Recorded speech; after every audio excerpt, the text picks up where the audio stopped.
अगर हर चीज का, हत्ता कि जिंदगी का भी इख्तिताम होता है, तो क्या सब्र का भी नहीं होता?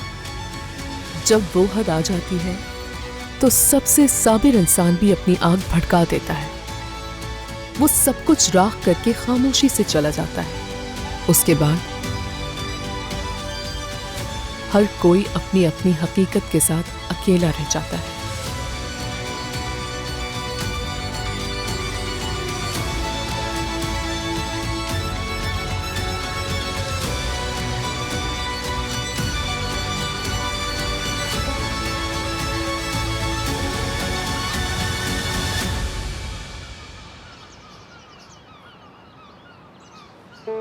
कौन है आप? मदद की जरूरत तो नहीं? आप कौन है? मुझे आपकी मदद करनी चाहिए। आप यहाँ क्या कर इस घर की देखभाल मैं ही करता हूँ। जिस किसी को भी घर चाहिए हो तो दिखा देता हूँ। फातुह साहबा कहाँ गई? आप जानते हैं उन्हें? जी हाँ। मालूम नहीं वो कहाँ है? आपको कैसे नहीं मालूम? क्या आपकी उनसे मुलाकात नहीं हुई? वो यहाँ से क्यों गई, कहाँ गई, कुछ नहीं बताया? नहीं, वो हमें ये सब क्यों बताएंगी?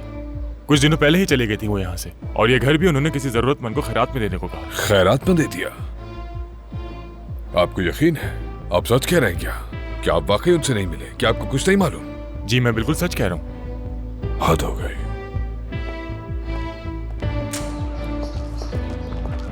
केनान साहब, फादी जा चुकी है, वो चली गई।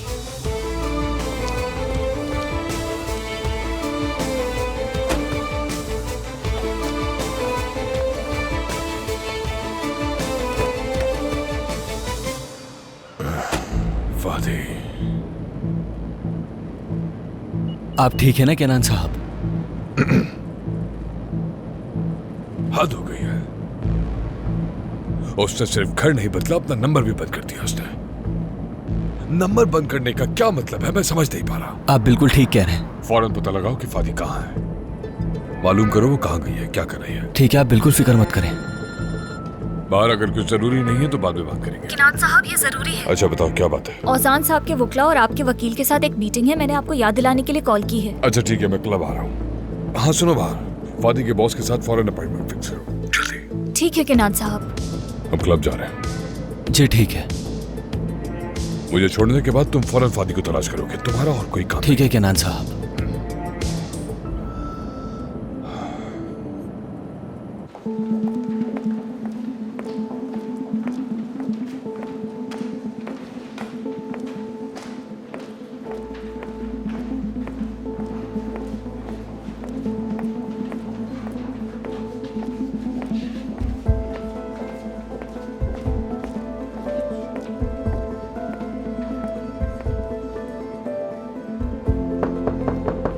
आ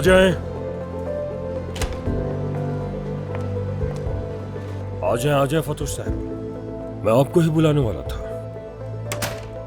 तो केनान साहब की ताजा सूरत हाल क्या है? जी टीम के साथ मिलकर वो मसला हल कर लिया है हमने। ये हुई ना बात, मुझे आप पर पूरा भरोसा था। मुझे दरअसल आपसे एक बात करनी थी, तो प्लीज बुरा मत मानिएगा सर। फातुह साहबा, हम पहले भी कई मर्तबा बात कर चुके हैं। अपनी जाती जिंदगी को अलग और कारोबारी जिंदगी को अलग रखें। ये बात याद रखेंगे तो बेहतर होगा हमारे लिए।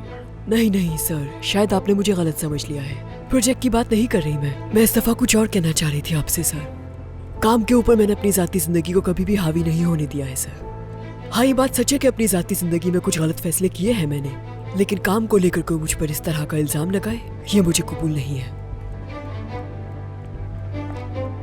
इस्तीफा है मेरा, लीजिए। फातुह साहबा, आप शायद गलत समझ रही हैं। बैठिए, बात करते हैं इस पर। अब बात करने का कोई फायदा नहीं है। बहुत शुक्रिया आपका सर।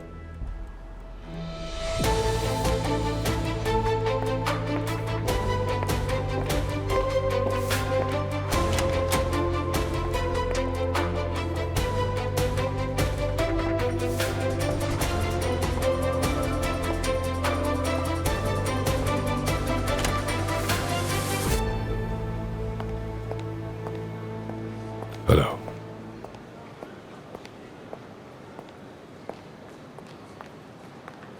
केनान मेरे भाई। मतीन, कैसे हो तुम? काफी अरसे बाद मुलाकात हुई, सही कह रहा हूँ ना? हाँ काफी वक्त गुजर गया, लेकिन तुम तो बिल्कुल वैसे के वैसे ही हो, जरा भी नहीं बदले। मैं बूढ़ा हो रहा हूँ और तुम जवान होते जा रहे हो। माफ कीजिएगा, मैंने आपको देखा नहीं। मैं अपना बहुत ख्याल रखता हूँ मेरे दोस्त। अपनी उम्र को जाहिर नहीं होने देता। देखभाल जरूरी है। हाँ बिल्कुल सही कह रहे हो तुम मेरे दोस्त। अब इससे ज्यादा जवान मत होना, मैं तुम्हें पहचान नहीं सकूंगा। मैंने आपका ज्यादा वक्त ले लिया, माफ कीजिएगा। खानदान को सलाम कहना मेरा। हाँ बिल्कुल। खुश आमदीद किनान साहब। बहुत शुक्रिया सुलेमान। वो सब आपका वहाँ इंतजार कर रहे हैं। सुलेमान जी, वतीन को क्या हो गया? मैं इसे बिल्कुल भी पहचान नहीं सका। मेरे ख्याल में उन्होंने प्लास्टिक सर्जरी करवाई। क्या कह रहे हो तुम? प्लास्टिक सर्जरी करवा ली इसने? हर कोई यही कह रहा है। बाहर साहिबा, केनान साहब तो अभी तक नहीं आए। हम कब तक बैठेंगे? देखिए वो बस रास्ते में हैं। बाहर? खुश आमदीद किनान साहब। बहुत शुक्रिया। आप सब लोग कैसे हैं?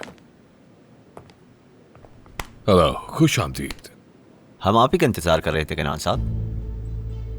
देख रहा हूँ आप कुछ घबराए हुए लग रहे हैं। आपकी उम्र में इतना घबराना ठीक नहीं है। वैसे दिल की बीमारी हो जाती है।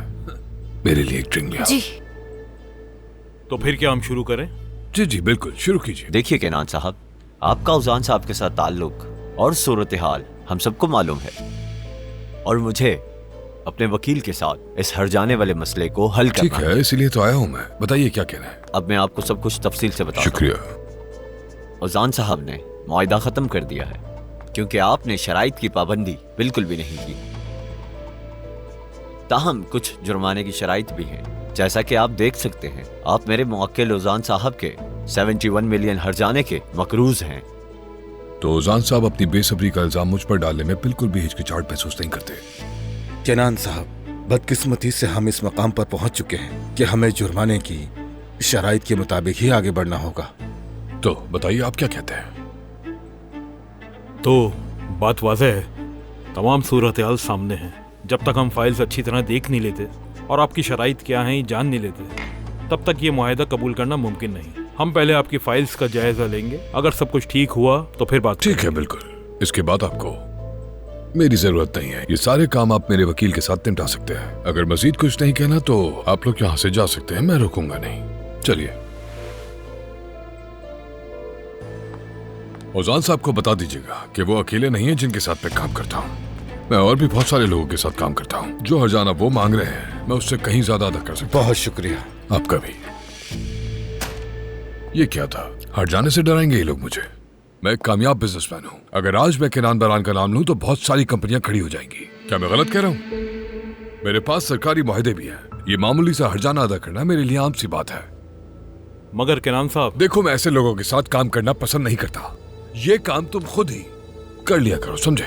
किनान साहब, आप एक बार इनकी बात तो सुन मैंने लीजिए। सुन लिया है बाहर, अब और क्या सुनूं? जो काम मैंने तुम्हें दिया था उसका क्या हुआ? क्या तुमने फादी के बॉस को फोन किया? उससे पहुंची तुम? मैंने फोन किया था मगर राब्ता नहीं हो सका। उससे फौरन राब्ता करो और मुझे इत्तला दो। मैं तुम्हारी कॉल का इंतजार कर रहा हूँ।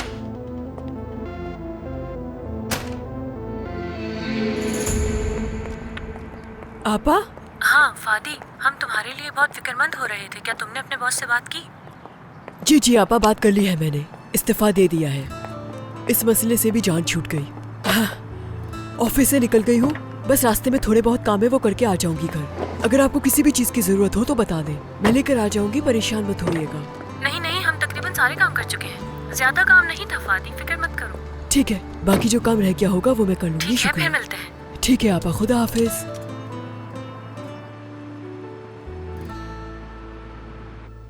ठीक है, उजान की कंपनी के साथ जो सूरत हाल है वो तो हम देख चुके हैं।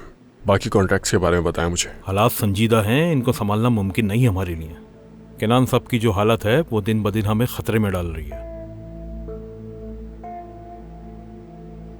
मैं फिलहाल यहाँ से जा रहा हूँ। आप केनान साहब से इस बारे में बात करें। ये मामला कितना संजीदा है इस बारे में समझाएं। हाँ बिल्कुल, बात करेंगे उससे। हाँ जरूर बात करेंगे बुलंद साहब। इजाजत? जी जी, आप जा सकते हैं। खुदा हाफिज। बहुत शुक्रिया। मुझे कुछ सही से दिख भी नहीं रहा। मैं अपना चश्मा साथ लाना भूल गया। बाहर, तुम मुझे शुरू से ये सारी बात समझा सकती हो क्या? क्या हालात वाकई इतने खराब हैं? इसे सिर्फ खराब कहना कम होगा समी साहब। किनान साहब समझते हैं कि वो सब कुछ ठीक कर लेंगे, लेकिन ऐसा कुछ नहीं है।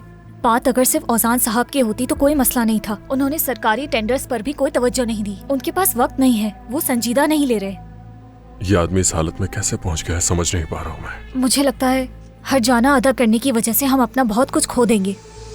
जब कोई अपने काम को इस हद तक नजरअंदाज करेगा, सही तरह काम नहीं करेगा, तो फिर जाहिर सी बात है यही होगा। हमने उसे 1000 दफा होशियार किया, लेकिन मजाल है वो ये बात समझ जाए। ठीक है, ठीक है, हम कुछ ना कुछ सोचते हैं इसको लेकर, कोई ना कोई हल तो जरूर होगा।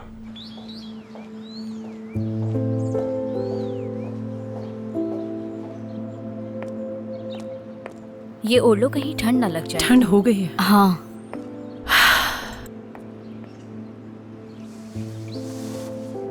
अब बस बहुत हो गया। यही इस कहानी का अंजाम है। शायद तुम ये सोच रही होगी कि मैंने इतना बड़ा फैसला पहले क्यों नहीं किया, और ये भी हो सकता है कि तुम मुझसे नाराज हो जाओ नेस्लिहान, लेकिन ऐसे ही होना था। मैं तुमसे नाराज क्यों होंगी खानदान? मैं जानती थी कि तुम्हें वक्त चाहिए, और सच पूछो तो मैं चाहती हूँ कि तुम सिर्फ खुश रहो, और इसकी हकदार हो तुम। मालूम है, असल में इंसान अंदर से सब कुछ जानता है मगर कबूल नहीं कर पाता। यानी किनान से दूसरी बार शादी करना सबसे बड़ी गलती थी, मुझे एहसास हो गया। मगर बरसों से मैं इस शादी को सिर्फ निभा ही रही थी। अब मैं मजीद वक्त ज़ाया नहीं करूँगी, मैं तलाक ले रही हूँ। क्या वाकई? आखिरकार तुमने ऐसा सोच ही लिया? हाँ, सोच लिया। वकील से बात करूँगी और एक मुआहदा तैयार करवाऊँगी। अल्लाह का शुक्र है, आखिरकार तुमने अपने बारे में सोच ही लिया। अब तुम अपनी जिंदगी बनाओगी, मुझे इस पर पूरा यकीन है। लेकिन ये इतना भी आसान नहीं है नेस्लिहान। यानी 12 साल पहले मैं जवान थी, मेरे अंदर हिम्मत भी थी नेस्लिहान, लेकिन अब मैं दोबारा ऐसे शुरुआत नहीं कर सकती। अब मैं घर बसाने का नहीं सोचूंगी, सिर्फ अपने बारे में सोचूंगी। मुझे जो जख्म लगे हैं उसे ठीक करूंगी। मैंने फैसला कर लिया है, किनान से तलाक ले रही हूं मैं।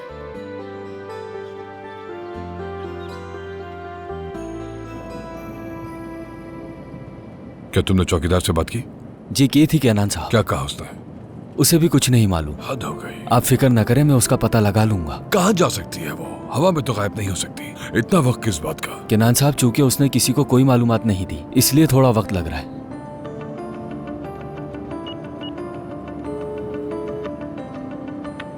हेलो बाहर, तुमने फादी के बॉस को फोन किया? क्या बात हुई उससे? मैंने फोन किया था, लेकिन अभी तक राब्ता नहीं हो सका। वो एक मीटिंग में है। ठीक है, कोशिश करती रहो। हम फादी की कंपनी जा रहे हैं इसमाइल। जी ठीक है।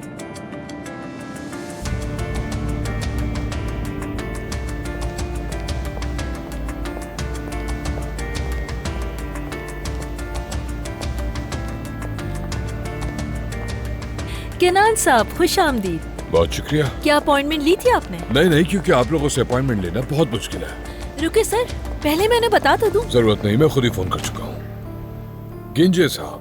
किनान साहब, खुश आमदीद। मैं ये नहीं कह सकता कि मुझे खुशी हुई। मेरी सेक्रेटरी सुबह से आपसे राब्ता करने की कोशिश कर रही है। आप फोन नहीं उठाते और कहते हैं किसी मीटिंग में हूँ, बाद में कॉल करना। ये कैसे मुमकिन है किनान साहब? मैं अभी थोड़ी देर पहले एक मुलाकात से निकला हूँ। आज का दिन काफी मसरूफ था मेरे लिए। कोई गलत फहमी हो गई होगी। बताएं, क्या पीना पसंद करें? नहीं, कुछ भी नहीं। तो कहिए, क्या मदद कर सकता हूँ मैं? आप पूछते पूछते नहीं थकते, लेकिन मैं जवाब देते हुए थक चुका हूँ। फातो साहब और उनकी टीम आई, प्रेजेंटेशन दी और फिर गायब हो गई। ये क्या तरीका है? मैं जानना चाहता हूँ कि सूरत हाल क्या है, इसीलिए आया हूँ मैं। आप बिल्कुल सही कह रहे हैं किनान साहब। हमारी टीम बहुत तेजी से काम कर रही है इस मंसूबे पर। मैं ऐसा करता हूँ कि तूफान को यहाँ बुला लेता हूँ, वो इस काम की सारी तफसीलात दे देगा। क्या आपकी कंपनी की फाइनेंस डायरेक्टर फातो साहबा नहीं थी? मैंने कहा था कि मैं उन्हीं के साथ काम करना चाहता हूँ। किनान साहब, बदकिस्मती से फतूश साहिबा हमारे साथ काम नहीं कर रहे। क्या मतलब? मैं समझा नहीं। सुबह सुबह वो आई, इस्तीफा दिया और यहां से चली गई। लेकिन आप बिल्कुल फिक्र ना करें, हमारी टीम बहुत अच्छी है। आपके काम पर जरा भी असर नहीं पड़ेगा, इस बात की जमानत देता हूं मैं। एक मिनट, आपने कहा कि उन्होंने इस्तीफा दिया और चली गई। कहाँ गई? उसने कुछ बताया नहीं किनान साहब। तो आपने पूछा भी नहीं उनसे? मुनासिब नहीं समझा मैं। नाकाबिले यकीन बात है ये। किनान साहब,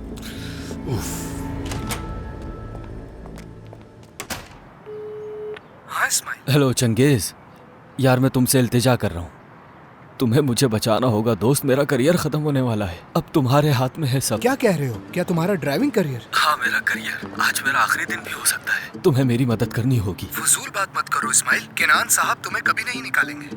इतने यकीन से मत कहो तुम। अगर मैंने उनका ये काम नहीं किया तो वो मुझे छोड़ेंगे नहीं, निकाल देंगे। ठीक है, मैं तुम्हारे लिए क्या कर सकता हूँ, बताओ मुझे। चंगेज, उन्होंने मुझे फादी को ढूंढने को कहा है। अगर मैं ना ढूंढ पाया तो मेरी नौकरी गई। तुम्हें पता होना चाहिए, तुम मेरी मदद करो ना चंगेज। अपनी बीवी से पूछो, खुद केनान साहब चाहते हैं कि मैं फादी का पता बताऊं? किस नहीं? अगर मैं कहूं कि मुझे नहीं मालूम तो मैं झूठ बोलूंगा, लेकिन मैं तुम्हें नहीं बता सकता, मुझे माफ करना। देखो खुदा के वास्ते तुम मुझे बता दो चंगेज। ऐसा मत करो मेरे भाई, तुम यकीन करो तुम्हारा नाम नहीं आएगा इसमें। नहीं इस्माइल, मुझे मजबूर मत करो, मैं नहीं बता सकता। सिर्फ मोहल्ला बता दो, मोहल्ला बाकी मैं खुद ढूंढ लूंगा। तुम्हारा नाम नहीं आएगा, मैं कुछ मोहल्ले के नाम बोलूंगा, तुम बस रुकवा देना। मोहल्ला? मैं मोहल्ला भी नहीं बता सकता, हरगिज नहीं। देखो चंगेज, तुम्हें एक दोस्त होने के नाते मेरी मदद करनी चाहिए थी, लेकिन तुमने नहीं की। कोई बात नहीं चंगेज, मुझे ये याद रहेगा। मैंने ये नोट कर लिया है, अब हम बाद में बात करेंगे, ठीक है? खुदा हाफिज। चंगेज देखो, किसी को मत बताना। फादी नहीं चाहती कि उसके नए घर का किसी को भी मालूम हो। किनान बारान के आसपास वालों को भी कुछ पता न चले, किसी को मत बताना। ठीक है अमीने, तुम सब मुझे याद दिलाते रहते हो। मैं कुछ नहीं कहूँगा, तुमने खुद देखा, मैंने उसे कुछ नहीं बताया। क्या तुमने फादी का पता लगा लिया? नहीं लगा सका वो चंगेज। बस खामोश रहो, मैं डॉक्टर के पास जा रहा हूँ। वहाँ से निकलने से पहले तुम्हें उसे ढूंढना होगा, वरना मैं जिम्मेदार नहीं। ठीक है।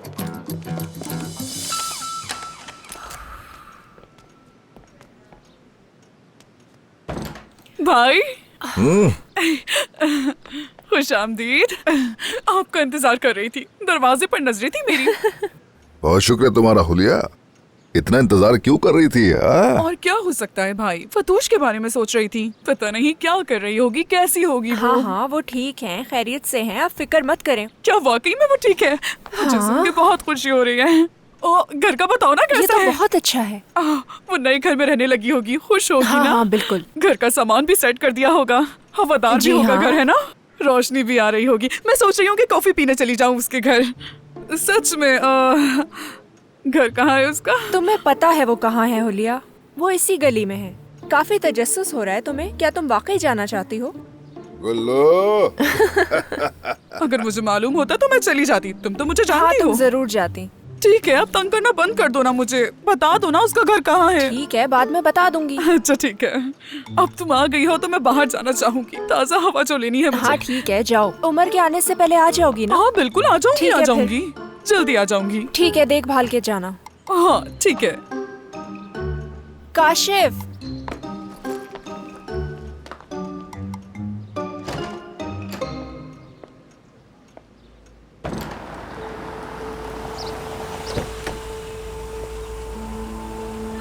इस वक्त किसका फोन आ गया?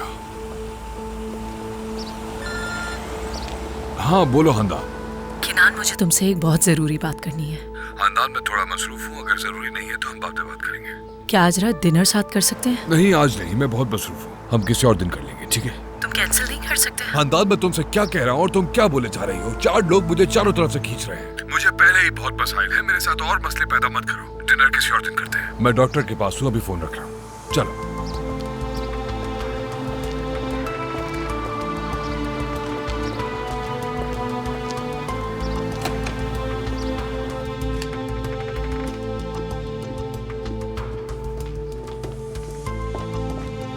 खानदान साहिबा, आप कहीं जा रही हैं? हाँ, मुझे एक बहुत जरूरी काम निपटाना है आयशा। आप ठीक तो है ना? जब काम हो जाएगा तो मैं ठीक हो जाऊंगी। खुदा हाफिज। खुदा हाफिज।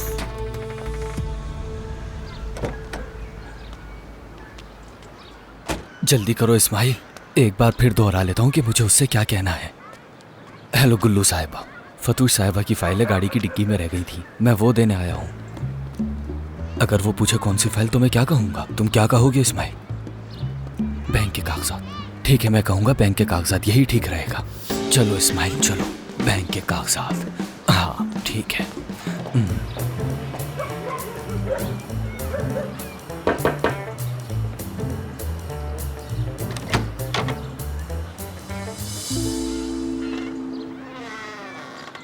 खैरियत है इस्माइल साहब? गुल्लू साहिबा, फातू साहिबा के कुछ कागजात गाड़ी की डिग्गी में रह गए थे, हो सकता है उनके लिए वो जरूरी हो, इसलिए मैं लेकर आ गया। कागजात? जी हाँ। वो भी गाड़ी की डिग्गी में? जी। गुल्लू, कौन है दरवाजे पे? इस्माइल साहब आए हैं। इस्माइल साहब खुशामदीद। लेकिन ये जनाब हमसे नहीं, फादी से मिलने के लिए आए हैं। फातिमा के लिए? जी, उनके कुछ कागजात हैं। कह रहे हैं कुछ कागजात देने आए हैं। मुझे तो कोई कागजात नजर नहीं आ रहे। बहुत अहम कागजात हैं, बैंक के कागजात। अगर आप मुझे पता दे दे तो मैं खुद उन्हें पहुंचा क्या दूंगा। तुमने हमें बेवकूफ समझा है? जो तुम यहाँ कागजात और गाड़ी की बातें कर रहे हो, जाकर अपने मालिक से कह दो मेरी बहन का पीछा छोड़ दे और दोबारा अपना मुंह दिखाने की हिम्मत न करे। समझ आ रही है मेरी बात? समझ आ रही है ना? अगर तुम दोबारा यहाँ नजर आए तो तुम्हें बहुत पछताना पड़ेगा। बस बस गुल्लू, याद बस रखना ठीक मेरी है। बात। जी, चलो, समझ अंदर आ गया। जाओ। बस। आइंदा मुझे यहाँ नजर नहीं आना। नहीं, अंदर चलो, अंदर बिल्कुल भी चलो। नहीं। चले, खुदा हाफिज इस्माइल साहब।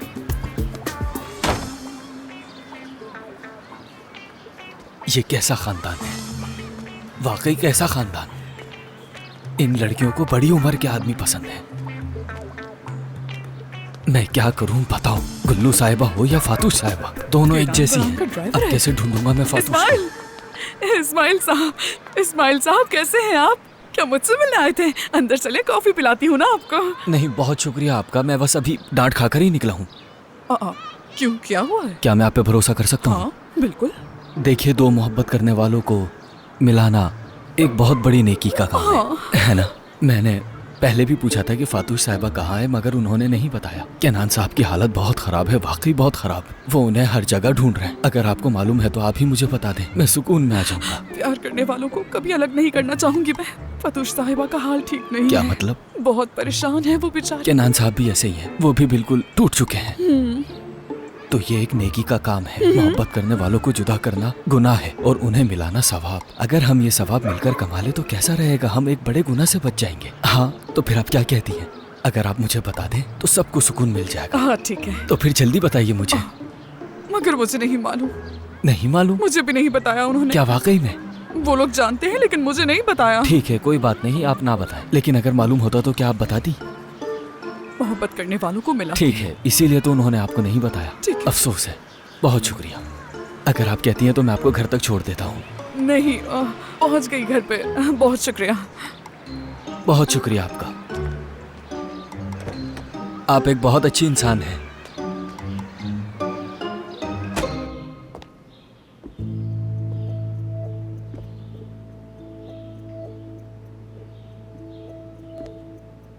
इतना वक्त हो गया है।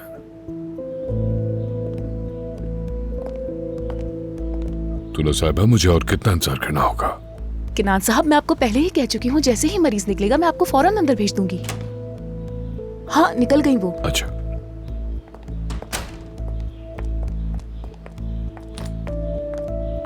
मैं डॉक्टर को बता देती हूँ। हाँ, क्यों नहीं। आ जाए। डॉक्टर, मैं किनान साहब को अंदर भेज रही हूँ। टूना, क्या हुआ? तुम ठीक तो हो? किनान साहब काफी परेशान हैं। आपका सेशन थोड़ा लंबा हो गया तो वो बहुत गुस्सा हो गए थे। मुझसे भी काफी शिकायत की उन्होंने। खानदान साहिबा यहाँ आई थी, तुमने उन्हें ये तो नहीं बताया? नहीं, मैंने नहीं बताया, मैं क्यों बताऊंगी। ठीक है, उन्हें अंदर ले आओ। जाइए, डॉक्टर आपका इंतजार कर रही हैं। तूने साहिबा, मुझे इतना इंतजार करना अच्छा नहीं लगा। खुश आमदीद किनान साहब। ये कहना मुश्किल है कि मैं खुश हूँ। आपने मुझे बहुत इंतजार करवाया। हमारी पिछली मुलाकात के बाद अब आप कैसे हैं? नहीं, मैं ठीक नहीं हूँ। मैं उससे राब्ता नहीं कर पा रहा। वो चली गई, मुझे बताया भी नहीं। और तो और उससे अपनी नौकरी भी छोड़ दी। सिर्फ यही नहीं, मैं बहुत बार कोशिश कर चुका हूँ लेकिन नंबर भी नहीं लग रहा। आप यकीन नहीं करेंगी लेकिन मैं उसे ढूंढ लूंगा।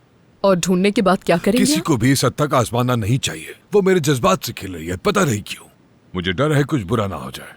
तो आप कह रहे हैं कि कुछ बुरा हो सकता है? क्या ये आपका कोई मंसूबा है? किनान साहब, आप रोज अखबार तो पढ़ते ही होंगे ना? रोजाना खबरें भी सुनते होंगे। यानी जो मर्द अपने हमसफर को नुकसान पहुंचाते हैं वो मोहब्बत के लिए ऐसा नहीं करते। तशद्दुद एक इंतखाब है और ये जुर्म है, मालूम होगा आपको। हाँ। जिंदगी में पहली बार आपका कदम लड़खड़ाया है। हाँ, आप लड़खड़ाए हैं, मगर आप अब भी डट कर खड़े हैं। हाँ, मैं अब भी खड़ा हूँ। हाँ, बिल्कुल। और जब तक आप खुद को नहीं गिराते, आप ऐसे ही खड़े रहेंगे।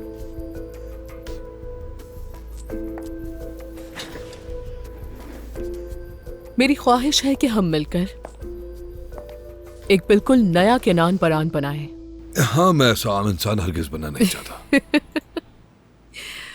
मैंने इस पेशे को बरसों दिए हैं। मैंने कभी किसी आम इंसान को यहाँ आते हुए नहीं देखा। पता है, हर इंसान की दुनिया मुख्तलिफ और दिलकश होती है। जैसे कुदरत हर बार एक नया फनपारा तख्लीक करती है, और किनान साहब आप उन्हीं में से एक हैं। तो आपके लिए मैं एक फनपारा हूं? मुझे अच्छा लगा आपके मुंह से ये सुन के। इस आदमी को तारीफ, तवज्जो और खास महसूस करने की शदीद जरूरत है, लेकिन मैं इस फनपारे के बारे में ज्यादा नहीं जानती। यानी आपका खानदान कैसा था, आपकी वालिदा कैसी थी, आपने बताया नहीं इस बारे में कभी। मेरी अम्मी,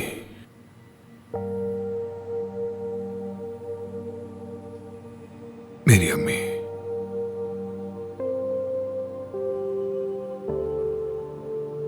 वो एक हैरत अंगेज औरत थी। मुझसे बहुत मोहब्बत की उन्होंने, बहुत ज्यादा मोहब्बत, लेकिन वो एक बदकिस्मत औरत रही। जिंदगी बहुत मुश्किल थी उनकी। आखिरकार ये अपने माजी के बारे में कुछ बताने जा रहा है। शायद इसे अपनी माँ के बारे में बात करना पसंद है। जब उनकी मेरे बाबा से मुलाकात हुई तो मेरे बाबा पहले से शादीशुदा थे। फिर ये ताल्लुक काफी अरसे तक चलता रहा। मेरी वालिदा को बच्चा चाहिए था, लेकिन नहीं हो सका। वो दरबारों पर जाती, मन्नतें मानती, फिर आखिरकार मैं पैदा हुआ। मेरे वालिद ने वो शादी उनसे मजबूरी में की। दरअसल मेरे वालिद की पहली बीवी तलाक के लिए राजी नहीं थी। उन्होंने बहुत मज़ाहमत की तो उन्होंने उनको सब कुछ दे दिया जो कुछ उनके पास था। वो बैंक में क्लर्क की नौकरी करते थे, ज्यादा अमीर नहीं थे वो, बस गुजर बसर हो जाता था। और मेरे बाबा के घर वालों ने मेरी वालिदा को कभी कबूल नहीं किया, कभी खानदान का हिस्सा नहीं बनाया। मेरे बाबा इन दोनों के दरमियान उलझन में रहे। मेरी दादी मेरी वालिदा को तवाइफ कहती थी। मुझे याद है सब कुछ। क्या दिलचस्प कहानी है। वाकई हमारा मुस्तकबिल हमारे माजी में छुपा होता है। वो भी अपने वालिद की तरह ही जिंदगी गुजार रहा था। शादीशुदा होने के बावजूद भी फतूश के साथ बरसों रहा। खैर छोड़े, मैं अपना बचपन ज्यादा याद करना नहीं चाहता, और अगर मेरे वालिद की बात की जाए तो वो मुझे याद भी नहीं है। बस मेरी वालिदा ने जो बताया वो याद है, बस इतना ही और कुछ नहीं। फिर भी थोड़ी कोशिश करें, क्योंकि कभी कभी हमारा जहन हमें धोखे में डाल देता है। वो उन चीजों को जो हम याद नहीं करना चाहते थोड़ा गहराई में छुपा देता है, मगर मिटाता नहीं। आप मेरे वालिद की बात कर रही हैं। वो बस एक चिड़चिड़े से आदमी थे, कोई खुशी नहीं, बेजान बेशौक। वो एक आम इंसान थे बस। तो एक आम इंसान, और किनान साहब को आम होने से डर लगता है। वो मेरी वालिदा से बहुत झगड़ते थे, बहुत झगड़े होते थे उनके दरमियान। वो उस वक्त बिल्कुल ही पागल हो जाया करते थे। वो सिर्फ मेरी वालिदा पर नहीं, मुझ पर भी गुस्सा करते थे। मेरी वालिदा मुझे हर बार उनसे बचा लेती। वो मुझ पे ज्यादा दिलचस्पी नहीं लेते थे। मुझे याद नहीं कि उन्होंने कभी मुझसे प्यार किया, बस अखबार पढ़ते थे। उनका होना ना होना बराबर था। जब मैं कुछ अरसा हॉस्पिटल में रहा तो बस उस दौरान उन्होंने मुझे थोड़ी तवज्जो दी, इसके अलावा कुछ नहीं। फिर अचानक एक दिन मेरी वालिदा गायब हो गई। मैंने सुना कि वो हॉस्पिटल में दाखिल थी। उस दौरान जब मैं अकेला रह गया था तो मेरे वालिद मुझे लेकर मेरी दादी के घर आ गए, यानी मुझे वो अपने घर ले आए। मेरी दादी एक अजीब सी औरत थी, हमेशा गुस्सा करने वाली, बदमिजाज। मेरी वालिदा जैसी तो बिल्कुल नहीं, और मैं उनको पसंद भी नहीं था। मेरे वालिद की तरह वो भी मुझे हमेशा नीचा दिखाती।